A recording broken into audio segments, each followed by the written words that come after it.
Welcome to today's deep dive. We're going to be looking at Canada's immigration system.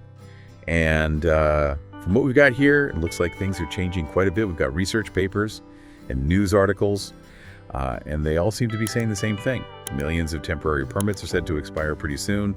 And it looks like the government's planning to make some big changes to immigration policy. So we're going to try to break all of that down for you today. We're going to look at the real stories behind the headlines. And hopefully by the end of this, you'll have a better understanding of what's going on. This is a really complicated issue. You've got the economy, politics, and of course, the lives of so many people all kind of tied together. So we'll do our best to explain all of that for you. Okay, so let's get started. One of the things that really stood out to me was this whole situation with the expiring permits. Nearly 5 million temporary permits expiring by the end of 2025. That's a huge number. What kind of impact is that going to have? Well, the first thing to consider is that we're not just talking about one type of permit. We've got work permits, study permits, and even temporary resident permits for asylum seekers. And each one of those has its own set of rules and its own implications. So you can imagine trying to keep track of all of those people and making sure everything runs smoothly. It's a pretty big challenge for the government. I can imagine. So it's not just a matter of numbers, but also the stories of the individuals behind those numbers. But before we get to that, I'm wondering about how the government's responding to all of this. I've seen headlines about Trudeau wanting to actually reduce immigration. Is that true? Yeah, that's right. There has been a pretty big shift in policy. The government's announced that they're aiming to cut the number of permanent residents they accept each year. They want to reduce it by 21%, which would bring it down to 395,000 by 2025. Wow, 21%. That's a pretty significant cut. What's driving that decision? Well, it's a mix of things. You've got concerns about infrastructure, especially housing. There just isn't enough affordable housing available, especially in the big cities.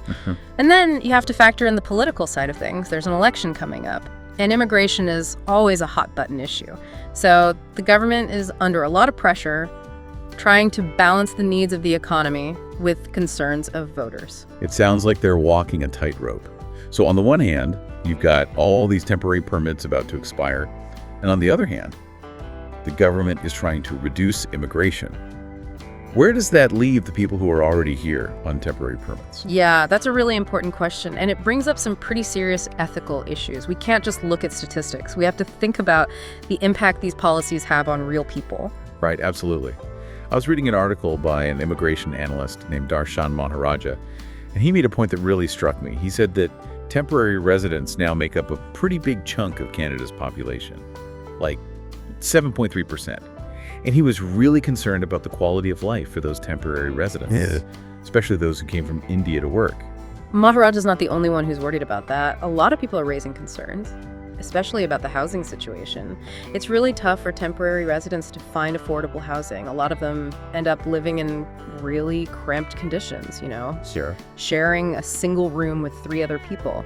And it's not just housing. The cost of living in general is going up, and our healthcare system is already stretched pretty thin. That makes you wonder if we're really offering a better life to these people when they're facing so many challenges. Exactly. It's a question we need to ask ourselves. If we're bringing people here to work, shouldn't we at least make sure they have a decent place to live and access to healthcare? Yeah, that's a really good point. It seems like there's a disconnect between the economic arguments for immigration and the reality on the ground. There is. And it's a disconnect we can't afford to ignore.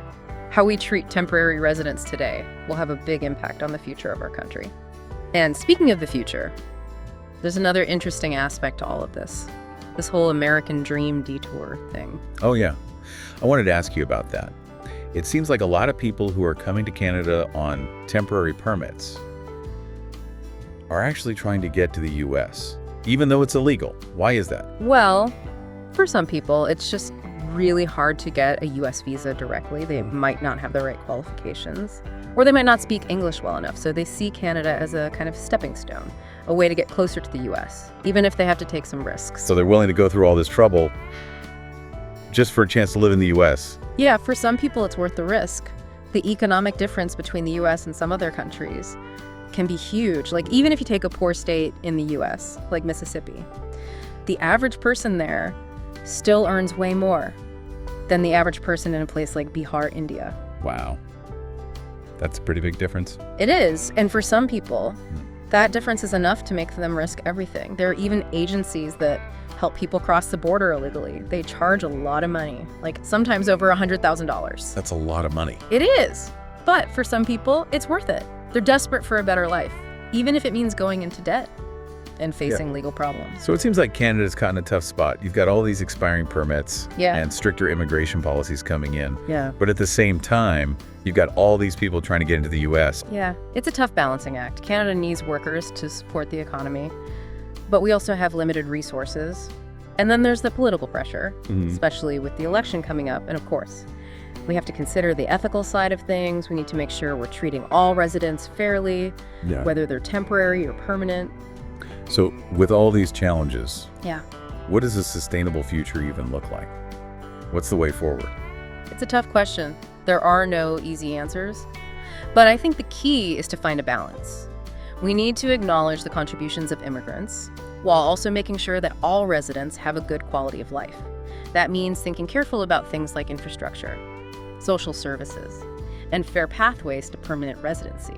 That makes sense. But before we get into all of that, I think it's important to hear from the people who are actually living through this. We've talked about the policies and the statistics, but what about the human stories? Absolutely. That's what we'll be looking at next. We'll hear from people who are facing expiring permits, people who are struggling to make ends meet as temporary residents, and people who are thinking about risking it all to get to the U.S. Those stories are what make this whole thing real. Yeah. You know, it's not just numbers and policies, it's about people's lives, hopes, dreams, struggles, all tied up in this system. Yeah, and that's where I think these deep dives are so important, getting to hear those firsthand accounts, you know, what it's really like. Yeah. So let's get into that. Let's bring in some voices and hear what it's like to be navigating Canada's immigration system right now. One story that really stood out to me was about this young woman named Priya. She came to Canada from India on a student visa, you know, all excited about getting her education and building a life here. So that classic pathway, right? Yeah, Education as a stepping stone to becoming a permanent resident. It's a path so many have taken before. exactly. But what Priya found was that the reality was a lot harder than she expected. The cost of living, especially in the big cities like Toronto or Vancouver, was just crazy expensive. She ended up working like 2 or 3 part-time jobs just to get by and barely had time to focus on school. So that dreams start to fade a bit, huh? When you hit those day-to-day struggles. I think it's easy to romanticize the idea of immigrating to Canada, but the reality can be tough. Yeah, for sure. And for Priya, things got even more complicated when she graduated. She found a good job in her field, but her work permit was tied to her student visa. So when that visa expired, it was a total nightmare trying to figure out how to apply for a new work permit and eventually, you know, permanent residency. I can't imagine how stressful that must be. It's a complicated process, even for people who have resources and help. I can only imagine how overwhelming it would be for someone like Priya, who's already dealing with money problems and uncertainty. It's like the system is working against them even when they have a job offer. There's no guarantee that their application will be approved. So they end up stuck in this limbo, not knowing what's going to happen, unable to really settle down or make plans. It's like living in a constant state of not knowing if you can build a life in a place you chose, a place you've invested so much in. It takes its toll for sure. All that stress of not knowing if you'll be able to stay, if you'll be able to build a future here, it wears you down. It's a human cost that we don't often talk about in these big policy debates. We hear about the economics, the politics, but what about the people? Yeah, exactly. Priya's story is just one of many. There are so many people out there going through similar things, trying to make their dreams work within the system. It makes you think, doesn't it? Yeah. What does a better life really mean? Is it just about having a job, or is it about creating a society where everyone feels welcome and supported? That's the question we need to be asking, because the future of Canada really depends on how we answer it. Do we want to be a country that just focuses on making money, or do we want to be a country that cares about people? It's a choice we're making every day with every decision we make, and those choices have real consequences. Yeah, they do, and those consequences are playing out right now in the lives of people like Priya. They're the ones who are dealing with the reality of these policies. So we need to do better. We need to create a system that's more humane, more fair, a system that actually works for people. I completely agree. We need to listen to the people who are being affected by these policies. We need to hear their stories, and we need to take action. So what can we do? We've talked about the problems, we've heard the stories. What are some things we can actually do to make things better? Well, one thing we can do is push for better pathways to permanent residency. The current system is too complicated, it takes too long, and it's not fair. We need to make it easier for people to stay in Canada if they want to. That makes sense. Yeah. If we really want skilled workers, we need to make it easier for them to become permanent residents. Exactly. And it's not just about attracting workers, it's about recognizing the value that temporary residents bring to Canada. They're our neighbors, our colleagues, they contribute to our economy and our culture. So it's about seeing them as more than just temporary, right? Seeing them as potential long-term members of our society. Yes, exactly. And that needs to be reflected in our policies. We need to make sure that temporary residents have access to affordable housing, good health care, and all the things that everyone needs. It's about creating a society where everyone has a chance to succeed regardless of their immigration status. Exactly. And that means changing our priorities. Are we going to keep focusing on short-term profits, or are we going to invest in a future where everyone has a chance to build a good life? That's a choice we're facing right now. And the decisions we make today will have a big impact on the future of Canada. It feels like we're at a real turning point, doesn't it? We've gone through the policies, the numbers, and we've heard some powerful stories about people's experiences in Canada's immigration system. Yeah, and it really highlights how complex this whole thing is. You know, you can't separate immigration from the economy, from politics, from people's hopes and dreams. It's all connected and it's constantly changing. Right. And with all that change happening, it's easy to feel lost, like you can't do anything. But I think it's important to remember that we all have a role to play. We can all make a difference. Absolutely.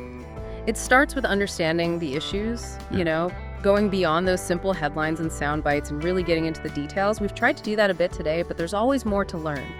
Keep asking questions, keep digging, and don't be afraid to challenge the status quo. So it's not just about voting every few years. It's about being engaged all the time. Right. But what does that look like?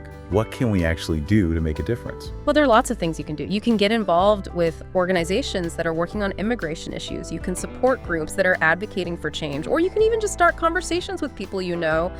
Talk about these issues, share information, and raise awareness. Make it personal. Yeah. When you hear stories like Priya's, when you see the human impact of these policies, it's harder to ignore. Exactly. It's not just numbers on a page anymore. It's about real people's lives. And I think that can be a powerful motivator for change. It makes you want to do something, doesn't it? It does. And one of the most important things we can do is create a more welcoming and inclusive environment for newcomers. That means going beyond just changing policies. It means fostering a sense of belonging, making sure everyone feels valued and respected. A feeling of belonging is so important, isn't it? It's about feeling like you're a part of something bigger than yourself, like you have a place here. And that benefits everyone. It makes our community stronger, our culture richer, and our economy more dynamic.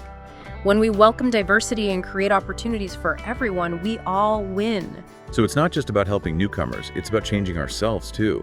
It's about recognizing that Canada's strength comes from its diversity, from its openness to people from all over the world. Exactly. It's about building a future where everyone has a chance to contribute, to build a good life, and to be a part of something special. And that's a future worth fighting for.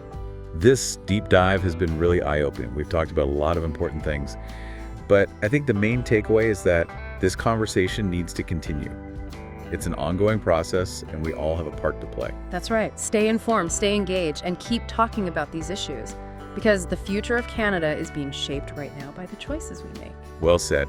Thank you so much for joining us and sharing your expertise. And to our listeners, thank you for tuning in. Keep learning, keep questioning, and keep speaking up, because your voice matters and your actions can make a difference.